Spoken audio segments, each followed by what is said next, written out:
Now I see a man sitting there selling vegetables who is shining.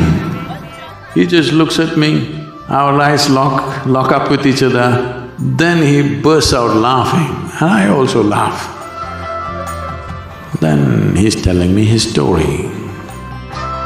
This is one thing that human beings have not come to terms with. If you become conscious of this, all the tremendous possibilities of being alive will become yours.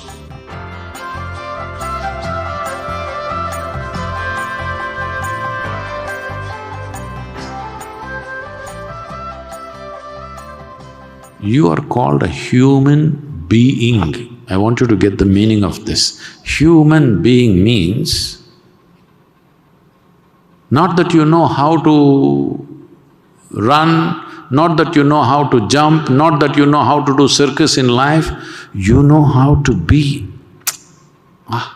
Human being means you know how to be. That's one thing you don't know, unfortunately, right now. Now, if you have to be, we have to come down to a few fundamentals. Are you mortal or immortal? No, look at it and tell me. Are you mortal or immortal? Genuinely tell me. Oh, that means you're saying you will die one day. It's okay? It's okay, you will die one day? I'll bless you with a long life, but you will die anyway with the blessing. Because this is the nature of life, it has to die, isn't it? And how glad I am that you will die. Because if you lived forever, it would be a lot of trouble, isn't it? With a brief amount of time, what a mess we're making. Suppose you would not die, oof, total mess, isn't it? It's good to die. Hello? Is it good to die? At an appropriate time, not today. At an appropriate time, is it good for all of us to die? I want you to understand this. This is one thing that human beings have not come to terms with. If they just learn to handle their mortality gracefully, life opens up in tremendous ways. Right now, yes, Sadhguru, but my horoscope says I will live till 90.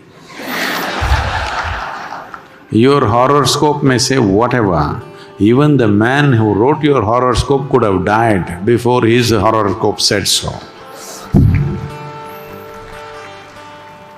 The only reason you behave reasonably sensibly is because you're mortal. Yes or no? If you're immortal, what all you would do, oh my God. When you're driving in Kolkata, there are some immortal people crossing the street.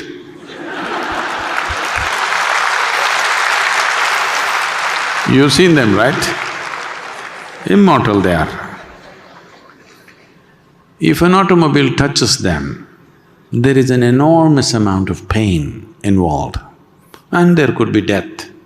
In spite of that, many people are going about the way they're going. Just imagine if you made that person immortal, the level of atrocity that would happen in this world. So the only reason why a lot of people are behaving reasonably sensibly is because of mortality. Have you seen some friend, or maybe it's just you, going on totally wantonly, suddenly your doctor told you, it looks like your kidney or your heart going down, maybe you have… if you don't correct this, maybe in 6 months you will die. Suddenly did you see how disciplined they became? They got up in the morning, did their yoga, ate right, did everything right. Have you seen these people? Entire life transformed, simply because they were reminded of mortality. I must tell you, this happened many years ago. I'm in Bangalore city.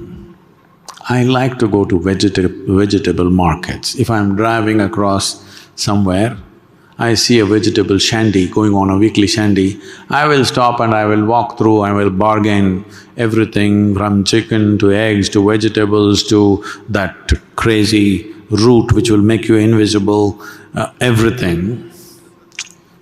I just like to interact. But anyway, I'm not going to buy vegetables or chicken. I bargain with all of them, then give them some money and go away, because for the time that I took, simply bargaining, not buying anything, because I have no place to buy and take it. So like this, one day I'm in the vegetable market in Bangalore city. Then I see a man sitting there selling vegetables, who is shining.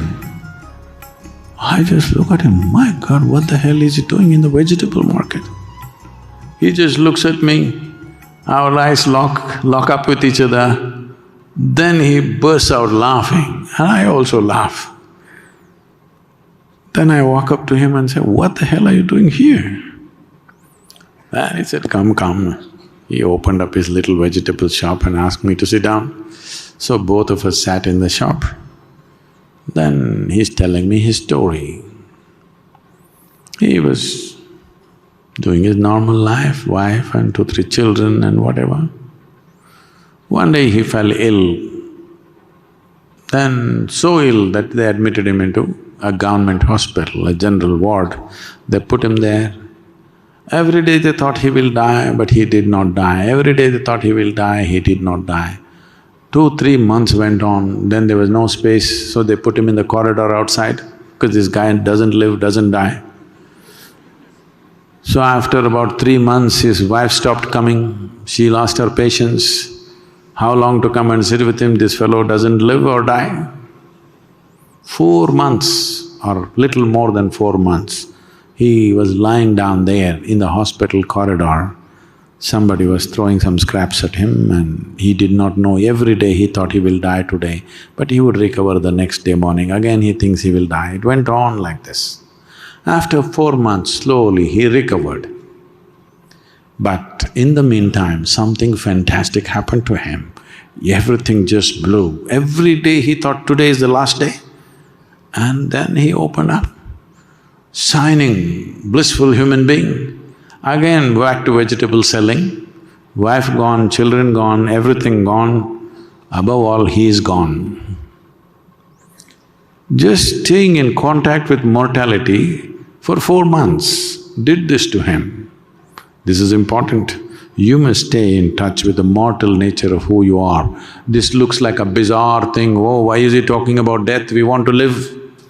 What you don't understand is, I can say right now that you're living, or I can also say you're dying. You're actually dying. One day the process will be complete. Yes or no? Hello? They're just 2 words for the same thing, isn't it? Right now we're dying slowly. One day it'll be complete. Today it's on. Is it on or no? Today the death is on or no? It is on. So what you call as life and what you call as death are not 2 separate things. It is one thing happening. If you become conscious of this, all the tremendous possibilities of being alive will become yours.